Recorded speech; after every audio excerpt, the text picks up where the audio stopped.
అందరికీ నమస్కారం. నేను మీ హరిప్రియ.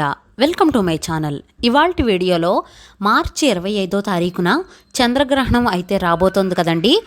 అది కూడా చంద్రగ్రహణం పౌర్ణమి రోజు సంభవిస్తోంది.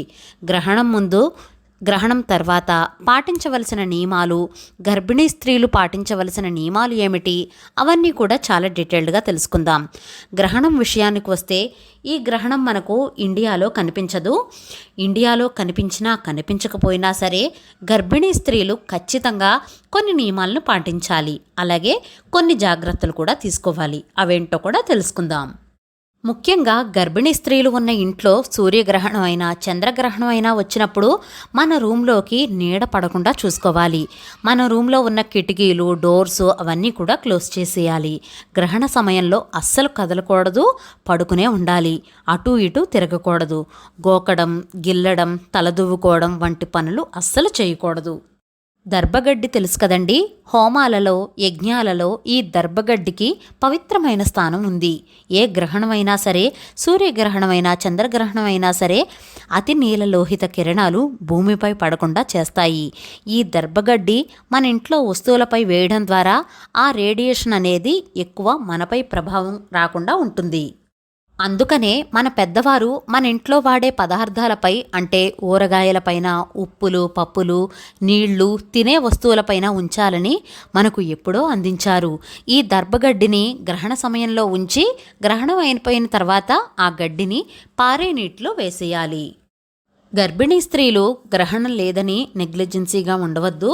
చిన్న చిన్న నియమాలు పాటిస్తూ ఉంటే పుట్టబోయే బిడ్డ ఆరోగ్యంగా పుడతారు. గ్రహణం రోజున సాధ్యమైనంత వరకు బయటకు వెళ్ళకండి. ఇంట్లో ఉండడానికే ప్రయత్నం చేయండి. అలాగే గ్రహణ సమయంలో సాధ్యమైనంత వరకు కూడా ఏ పని చేయకపోవడమే మంచిది. చాకులు, కత్తులు, నెయిల్ కటర్స్, పదునైనవి ఇలాంటివన్నీ కూడా గ్రహణ సమయంలో ముట్టుకోకూడదు. ఎందుకంటే తుంచడం, కట్ చేయడం లాంటివి చేయకూడదు. కూరగాయలు అవన్నీ కూడా కట్ చేయకూడదు.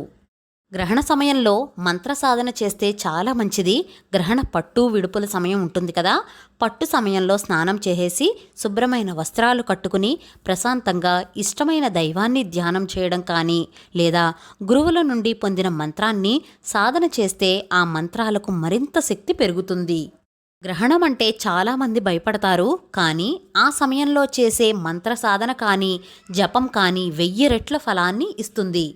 ఉదాహరణకు మృత్యుంజయ మహామంత్రం కానీ, ఓం నమశివాయ అని కానీ, శ్రీరామ జయరామ జయ జయ రామ అని కానీ, జై శ్రీరామ్ అని కానీ, గోవింద గోవింద, ఓం నమో భగవతే వాసుదేవాయ అని కానీ, నారాయణ నారాయణ లేదా ఓం శ్రీ మాత్రే నమః ఇలా మీకు ఏది జపం చేయాలి అనిపిస్తే అది గ్రహణ సమయంలో జపం చేస్తే ఎన్నో రెట్ల ఫలితాన్ని ఇస్తుంది. గర్భిణీ స్త్రీలు దుస్తుల విషయంలో ఇంట్లో ఉన్న, బయటకు వెళ్ళినా సరే పలుచని బట్టలు కాకుండా పూర్తిగా శరీరం అంతా కవర్ అయ్యేలా బట్టలు ధరిస్తే చాలా మంచిది. మరీ పలుచని వస్త్రాలు కాకుండా 2-3 లేయర్లు ఉండే బట్టలు ధరిస్తే మంచిది. కొంతలో కొంత ఆ ప్రభావం మన బిడ్డపై పడకుండా ఉంటుంది. మన ఇండియాలో గ్రహణం లేకపోయినా సరే ఆహార విషయంలో ఖచ్చితంగా మనం పాటించి తీరాలి. గ్రహణ సమయంలో ఆహారాన్ని తీసుకోకూడదు. గ్రహణ సమయంలో అరుగుదల తక్కువగా ఉంటుంది. తొందరగా అరిగిపోయి సాత్వికమైన ఆహారాన్ని మాత్రమే తీసుకోవాలి. ఈ గ్రహణం ఇండియాలో లేదు కదా, ఈ నియమాలను పాటించాలా అంటే పాటించాలి అనే చెప్తానండి. సూర్యుడు అయినా చంద్రుడు అయినా ఈ ప్రపంచానంతటికీ ఒక్కరే కదా. ఎక్కడ గ్రహణం ఉన్నా సరే దాని ప్రభావం అన్ని చోట్ల ఉంటుంది.